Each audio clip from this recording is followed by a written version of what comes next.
111-এর সরকারের সময় আত্মগোপনে চলে যান বিএনপির প্রভাবশালী নেতা ও দলটির তৎকালীন যুগ্ম মহাসচিব হারিস চৌধুরী। কিন্তু বছর দুয়েক আগে গণমাধ্যমে খবর আসে হারিস চৌধুরী দেশেই আত্মগোপনে আছেন। 2021 সালের 3রা সেপ্টেম্বর মারা গেছেন হারিস চৌধুরী। তিনি পান্থপথের একটি বাসায় মাহমুদুল হাসান নামে বসবাস করতেন। সাভারের একটি মাদ্রাসার কবরস্থানে মাহমুদুল হাসান নামেই দাফন করা হয় তার মরদেহ। আত্মগোপনে থাকা বাবার মৃত্যুর এমন ধোঁয়াশা কাটাতে হাইকোর্টের দ্বারস্থ হন হারিস চৌধুরীর মেয়ে।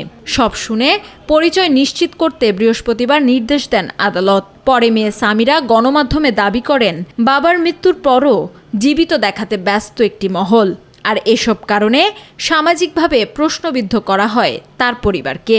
স্বৈরাচারী সরকার, ওরা ওদের গোয়েন্দা বিভাগ একটা নাটক রচনা করে আমার বাবার মৃত্যুকে প্রশ্নবিদ্ধ করেছে এবং মিডিয়া একটার পর একটা রিপোর্ট করেছে যে হারিস চৌধুরীর মৃত্যু নিয়ে ধোঁয়াশা কাটছে না, রহস্যময় থেকে গেল হারিস চৌধুরীর মৃত্যু।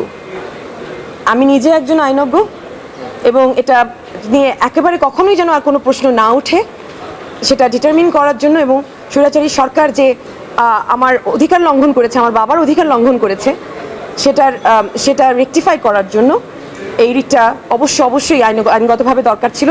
এ সময় আইনজীবী ব্যারিস্টার মাহাদিন চৌধুরী বলেন, হারিস চৌধুরী একজন বীর মুক্তিযোদ্ধা, তাই যথাযথ পরিচয়ে প্রাপ্য সম্মান দিয়ে তাকে দাফন করা উচিত। একজন মুক্তিযোদ্ধা হিসেবে ওনার যে প্রাপ্য সম্মানটুকু ছিল সেটিও দেয় নাই।